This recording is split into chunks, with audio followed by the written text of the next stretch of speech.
What was daily life like for a soldier on D-Day? Not the image of it that has been compressed into 2 hours of film and 100 documentary voiceovers, the clean arc of heroism landing on a beach and securing the liberation of Europe, but the real thing, the weight of it, the smell of it. 80 pounds of equipment on the body of a young man who had not slept properly in 3 days, standing in the dark belly of a metal landing craft that was rising and falling in 4-foot swells in the English Channel at 3 in the morning, surrounded by other men who were vomiting from seasickness and fear in roughly equal measure. The sound of the engines, the cold of the water that was already coming over the sides in the darkness. The particular quality of silence that falls over a group of human beings who have been told, in formal military language, the precise coordinates at which their lives are most likely to end.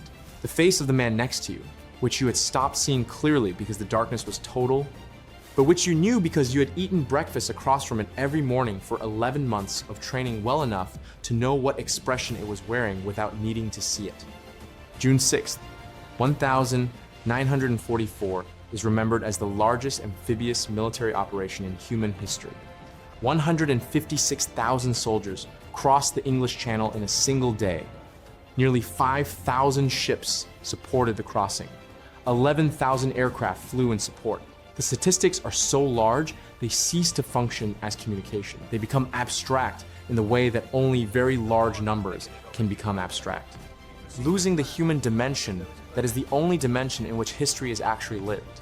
What the statistics cannot capture is that each of those 156,000 crossings was made by a single body, a body that was cold, that was afraid, that had a mother somewhere, that had been trained for months for a moment that training could not fully prepare it for. And that was about to be placed in a situation where the distance between being alive and being dead was the width of a few centimeters of water-soaked wool uniform and whatever the universe had arranged for that particular minute. In this video, we will reconstruct what the daily experience of a soldier on D-Day actually looked like, from the final hours in England through the crossing of the Channel, the landing on the beach, and the grinding hours of the afternoon that followed, not as a military history of objectives and casualty figures, but as a human experience of what it felt like to be one ordinary body inside one of the largest single days in the history of the 20th century.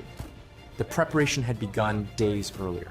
The men of the assault battalions had been held in sealed camps, what the military called sausages. Sealed enclosures in the countryside of southern England, where the soldiers were confined behind wire fences with their equipment and their briefing materials and their knowledge of the operation that could not be allowed to leave the camp before the operation itself did. They had been briefed on their objectives using scale models of the Normandy coastline, so detailed that the men could identify individual buildings on the routes they were supposed to take. They had been shown aerial photographs. They had been given the name of the beach they were crossing to Omaha, Utah, Gold, Juno, Sword. Code names that meant nothing to them until the briefing in which afterward they would carry for the rest of their lives with a weight that no code name was designed to carry. On June 5th, the final evening before the crossing, the men were moved from the sealed camps to the ports and harbors where the fleet was assembling. The sheer physical scale of what had been assembled at the southern coast of England was something that men who saw it struggled afterward to describe adequately. Ships of every conceivable type, destroyers, landing craft, minesweepers, transport vessels, hospital ships filled the harbors and the anchorages beyond the harbors and extended invisible lines beyond that. A soldier standing on the dock in Portsmouth or Weymouth, looking out at what was waiting in the water, understood, perhaps for the first time fully, what the word operation actually meant when it was applied to what was about to happen. The individual body and its individual fear shrank against that scale without disappearing the scale, made the fear larger, not smaller, because the scale confirmed that the thing being prepared for was as serious as the fear had been suggesting it was. The physical weight of what a soldier carried onto the beaches of Normandy on June 6th was between 70 and 90 pounds. It included his rifle, his ammunition, at minimum 120 rounds for most infantry soldiers, significantly more for those designated as automatic riflemen, his gas mask, his entrenching tool, his first aid kit, his rations, his water canteen, his personal equipment, and in many cases, additional materials specific to his assault role. Engineers carried explosive charges for destroying the beach obstacles. Medics carried plasma and morphine in addition to their standard load. The men assigned to demolish the steel hedgehogs and wooden stakes tipped with mines that the Germans had placed at the waterline to tear open landing, craft carried demolition equipment that pushed their loads beyond anything a human body was designed to carry across open water a defended beach under fire. The weight was not an abstraction. It was the first physical reality of D-Day, experienced before a single shot was fired. In the effort simply of moving the body from one place to another with everything that had been decided by people in rooms far from this beach that the body needed to carry. The physical experience of the Channel crossing was, for the majority of soldiers, uniformly miserable in a way that the military histories tend to pass over quickly in their rush to reach the beach. The landing craft were flat-bottomed vessels designed for beach approach, not for open water comfort, and they pitched and rolled in the heavy chop of the early morning channel in a manner that produced, within the first hour of the crossing, widespread and unrelenting seasickness among men who had never been at sea and a significant number who had. The bilge water on the floors of the craft mixed with the vomit of sick men and the water coming over the sides and sloshed against the boots and legs of soldiers trying to stand upright for 5 hours on a moving platform with 80 pounds of equipment on their backs. There was no place to sit that was not wet. There was no way to be warm. There was no remedy for the seasickness. The men endured it because there was no alternative to enduring it. And they endured it in the dark because the crossing was conducted under full blackout conditions. And the darkness pressed in on the inside of the craft in a way that made the physical misery of the crossing also, inescapably, a psychological one. The sounds of the crossing were the sounds of the largest naval operation ever assembled engine noise. From hundreds of ships, the crash of the bow against the swells, the low voices of men who were talking because the alternative was silence, and silence at that moment was worse than talking. And then, as the fleet approached the Normandy coast, the beginning of the preliminary bombardment. The battleships and cruisers had begun firing on the German coastal defenses in the early hours of the morning. And the sound of that fire, the physical percussion of 16-inch guns firing from ships a mile or more offshore was audible inside the landing craft and was felt as much as heard, a vibration in the hull and in the body of anyone pressed against it.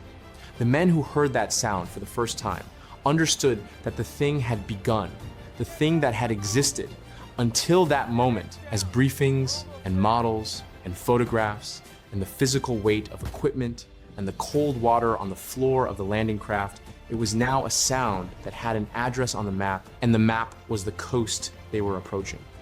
At approximately 6:30 in the morning, the first landing craft reached the Normandy beaches. The experience of those first minutes varied so dramatically by location that soldiers who landed 300 meters apart sometimes struggled to recognize each other's accounts as descriptions of the same event. At Utah Beach, the current had pushed the American landing craft south of their assigned position, a navigational error that turned out to be fortunate, placing the men at a section of beach where the German defenses were significantly lighter than planned. The troops waded ashore into manageable fire and began to move inland within the first 30 minutes.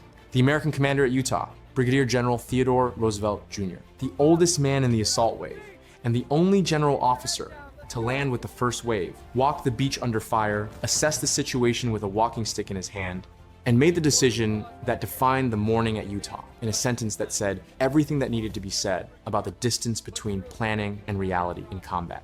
We'll start the war from right here. Omaha Beach, 2 miles to the east, was a different world. The bombers assigned to crater the German defensive positions had dropped their loads too far inland in the darkness and the cloud cover, preserving the concrete bunkers and gun emplacements on the high ground above the beach essentially intact. The amphibious tanks fitted with canvas flotation screens that were meant to swim ashore ahead of the infantry and provide direct fire support had been launched in seas too rough, at a distance too great, and 27 of the 32 tanks assigned to Omaha sank before reaching the shore. When the landing craft ramps dropped at Omaha, many men stepped off into water that was over their heads, and the weight of their equipment took them straight to the bottom. Those who made it to the surface found themselves in the water between the craft and the beach, under fire from positions they could not see, in a situation that no amount of training had prepared them for, because no training environment could replicate the combination of extreme physical distress, total confusion, and lethal incoming fire that Omaha presented in its first hour. The soldiers who survived the water and reached the beach at Omaha found a narrow strip of wet sand and then a stretch of open ground between the waterline and the first natural cover, a low bank of smooth stones called shingle that was approximately 200 meters wide and crossed by German fields of fire from the bluffs above. The beach was already filled with the dead and the wounded and the equipment of the first wave. Men moved around bodies that had been their companions on the crossing. They moved around burning vehicles. They moved in the particular crouched, stumbling way of people under sustained fire who have learned in the last 30 minutes that the upright human body is, in this specific environment, a target, and that the closer the body is to the ground, the longer it is likely to remain operational. The noise of the beach was total the incoming fire, the outgoing fire as soldiers who had found positions began to return it, the sound of men calling for medics, the sound of the sea behind them that had been there before any of this and would be there after. The medics moved on Omaha without weapons, identified by the red crosses on their helmets and their arms that were supposed, under the Geneva Convention, to exempt them from deliberate targeting and which provided no actual protection in the noise and chaos and volume of fire on that beach. The medics treated wounds in the open, in the water, behind the bodies of the dead when bodies were the only cover available. They applied field dressings to wounds that field dressings were not designed to manage. They injected morphine into men who were going to die regardless of what was done for them, and who needed the morphine not because it would save them, but because the alternative to the morphine was a level of pain that no human being should be required to manage alone on a cold beach with a sea coming in around them. By mid-morning, the situation at Omaha had reached the point at which the officers commanding the operation from the ships offshore were considering whether the beach should be abandoned. The men on the ground, the sergeants and the junior officers, and the individual soldiers who had made it off the waterline and up to the shingle bank, and who were now looking at the open ground between themselves and the base of the bluffs, made the decision that the officers offshore were weighing. They moved. Not because the order came, not because the tactical situation had clarified, not because the fire had reduced, but because the alternative to moving was remaining on the beach indefinitely, and the beach was a position that offered no future beyond the one it was already delivering. A sergeant named Norman Cota, who would later rise to general, moved along the shingle under fire and said to the soldiers around him words that became, in the memory of everyone who heard them, the sentence that summarized Omaha in the moments when it turned. Two kinds of people are staying on this beach, the dead and those who are going to die. Now let's get the hell out of here. The physical functioning of the human body under the conditions of Omaha Beach on the morning of June 6th represented one of the more remarkable things that the human organism is capable of doing. Men who had been seasick for 5 hours, who had not slept in 2 days, who were cold from the channel water and the June morning air, were running across open ground under fire, were climbing the bluffs above the beach, using the gullies and the grass and the purchase of their own hands and boots against the slope, were engaging German positions with rifles and grenades at ranges close enough that the result was not a matter of marksmanship, but of whoever moved faster and had more rounds available. The fear was real and it was universal. There is not a credible account from any soldier on D-Day that does not contain fear as a continuous presence. What those accounts also contain, and this is the thing that the reduction of D-Day to heroism misses, is the way ordinary men functioned inside that fear. Not because the fear disappeared, but because the practical demands of the next 10 seconds were more immediately present than the fear, and the presence of the men beside them made the decision to keep moving easier than the decision to stop. By early afternoon, the situation on all 5 beaches had shifted in a direction the German High Command had not anticipated and had not prepared their response for. The Atlantic Wall, the defensive construction that had been presented to the German public and to Hitler himself as an impenetrable barrier against Allied landing, had been breached, not without cost, that in the case of Omaha reached approximately 2,000 American casualties in a single morning. Not cleanly or according to plan, but breached. The men who had vomited in the dark of a landing craft at 3 in the morning were, by 2 in the afternoon, moving inland into the Normandy hedgerow country, carrying their wounds and their equipment and the weight of what they had seen in the last 8 hours, exhausted and alive and in possession of a small, specific, violently expensive piece of French soil that had been in German hands since June of 1940. What D-Day looked like from inside the individual body of an individual soldier was an experience of extremity that no photograph and no film has ever fully conveyed, not because the photographers and filmmakers lack skill or courage, but because the inner experience of extreme physical and mortal stress does not translate directly into any external representation. It exists in the faces of the men who survived it and in the particular quality of stillness that combat veterans carry. It exists in the lifelong inability of many of them to speak about what they had seen to people who had not been there, and in the dreams that woke them 30 years later in houses in Ohio and Yorkshire and Ontario. It exists in the specific weight of the words that the few of them who did speak used the plainness of the language, the way they said the thing directly, without decoration, because decoration was not something that belonged anywhere near what they were describing. The beach was an event that lasted one morning. The morning lasted the rest of their lives. If this documentary gave you a deeper and more human understanding of what the soldiers of D-Day actually lived through on June 6th, 1944, leave your like, subscribe to the channel, share this video with someone who would find it meaningful, and write in the comments which part of their experience moved you most. Until the next video.